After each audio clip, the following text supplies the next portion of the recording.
The first thing you need to know about filling a WaterLink spin disk is that there is a right way to handle the disk and a wrong way.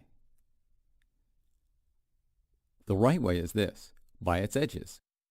The wrong way is this. This is important because if there are fingerprints on certain areas of the disk, the light will not pass through properly and this will affect your results. Lay the disk on a flat, clean, dry surface. Never try to fill it in your hand. Before filling the syringe, be sure there is no water in it by pushing the plunger all the way down. We are using dyed water to help you follow the process. Insert the green tip of the syringe fully into the sample water, drawing back the plunger as far as it will go, slowly and evenly. Inspect your syringe to make sure there are no water bubbles in the column.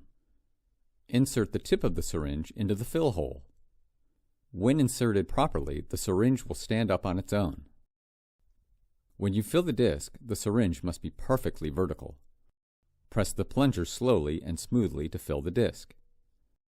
The water will fill the spaces between the baffles counterclockwise.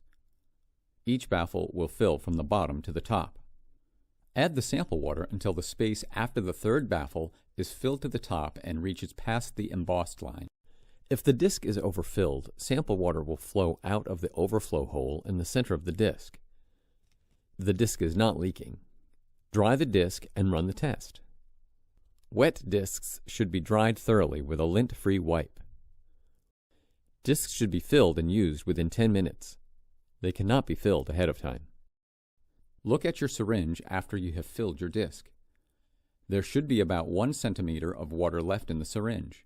If there is no water, then you have probably overfilled your disk, which is okay.